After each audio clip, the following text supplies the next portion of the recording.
Bonjour, je vous présente une expérience menée en deuxième année de licence à l'UFR Sciences et Techniques de l'Université de Bourgogne au cours de l'année universitaire 2017-2018 et qui consiste à réaliser des évaluations formatives inspirées des systèmes de points d'expérience utilisés dans certains jeux vidéo.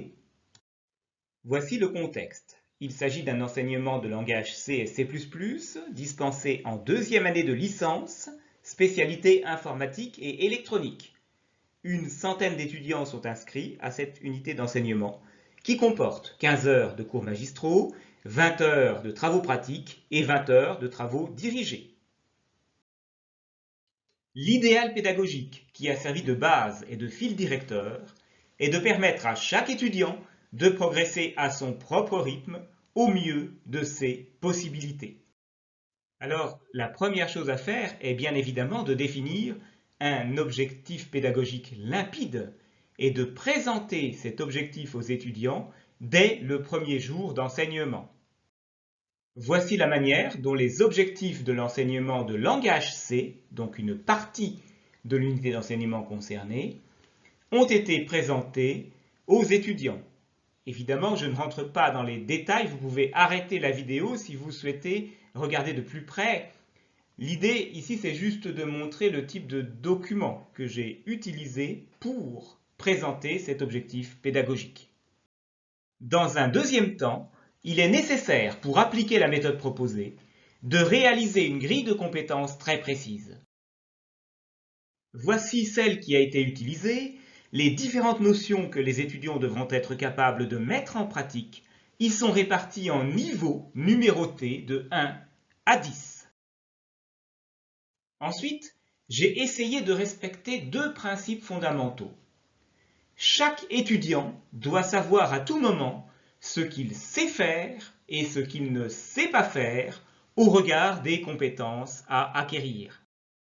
Et il est évidemment très important que chaque étudiant ait droit à l'erreur, parce que faire des erreurs, eh bien, c'est un levier d'apprentissage. Ceci suppose que chaque compétence soit évaluée plusieurs fois et qu'un étudiant ne soit pas pénalisé par les erreurs qui jalonnent sa montée en compétences s'il finit par atteindre les objectifs pédagogiques. La solution expérimentée consiste à mettre en place un test de 30 minutes chaque semaine et chaque question de ce test peut rapporter des points d'expérience pouvant alimenter un ou plusieurs niveaux de la grille de compétences que nous avons vue tout à l'heure. Il faut 100 points d'expérience pour compléter chaque niveau et les points utilisables pour plusieurs niveaux sont affectés prioritairement aux niveaux les plus faibles qui ne sont pas encore complétés. Prenons l'exemple d'un étudiant appelé Tom qui aurait le profil de compétences suivant. Vous voyez ici les différents niveaux avec les scores déjà atteints pour ces niveaux. Imaginons que Tom, à l'issue du dernier test, obtienne les points suivants dispatchables aux différents niveaux indiqués. 70 points pouvant être utilisés pour les niveaux 2 et 4, 60 points pour les niveaux 3 et 6, etc. Les 70 points utilisables pour les niveaux 2 et 4 vont être prioritairement affectés au niveau 2 qui n'est pas encore complété. Et les 40 points restants seront affectés au niveau 4. Ensuite, il y a suffisamment de points pour compléter le niveau 6.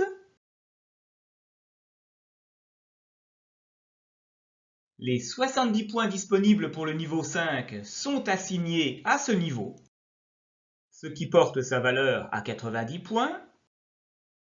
Et il reste 20 points à affecter au niveau 7. Voici donc le nouveau profil de compétences de Tom. Certains points n'ont pas été utilisés parce qu'ils concernent des compétences déjà considérées comme acquises. Ce nouveau profil est communiqué à Tom quelques jours après le test, ce qui lui permet d'identifier les compétences qu'il n'a pas encore acquises.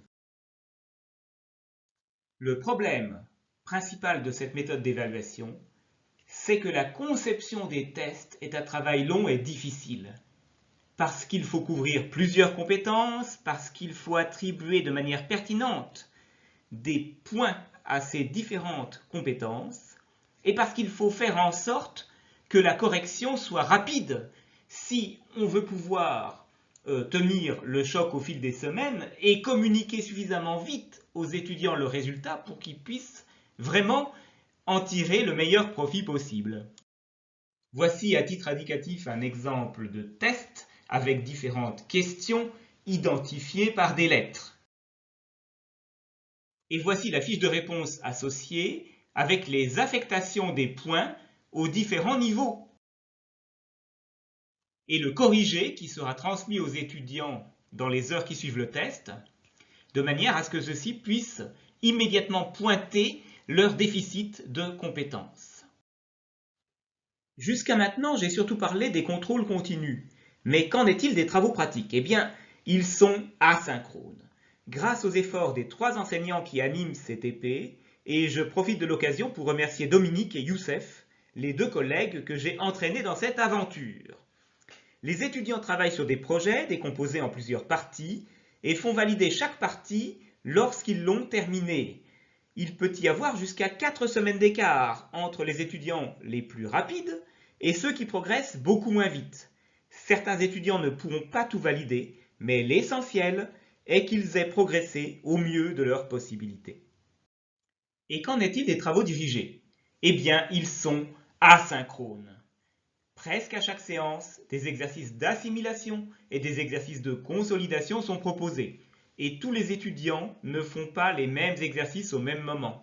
L'enseignant peut même donner des indices à certains étudiants de manière à adapter le niveau des exercices pour optimiser leur apprentissage. Quant aux cours magistraux, ils sont malheureusement synchrones, parce qu'il est difficile de faire de l'enseignement asynchrone dans un amphithéâtre où il y a une centaine d'étudiants. Alors j'essaye de rendre ces cours aussi interactifs que possible. J'utilise beaucoup d'exemples et d'illustrations graphiques pour aider les étudiants à se forger une représentation mentale des notions abordées. Et puis, il y a une étape essentielle de l'enseignement qui est l'évaluation sommative.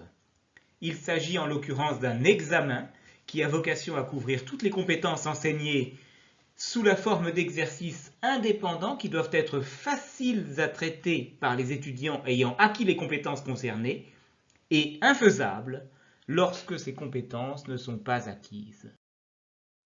Merci d'avoir suivi cette vidéo. Au moment de sa réalisation, nous sommes à peu près à mi-parcours des enseignements et je suis enclin à penser que le système d'évaluation formative mis en place est vraiment bénéfique pour les étudiants. Mais ils seront consultés par questionnaire anonyme à la fin des enseignements, car il est très important pour moi de connaître leur ressenti. À ce sujet, si vous avez des suggestions sur les questions à leur poser dans ce questionnaire, merci de les partager en commentaire. À bientôt!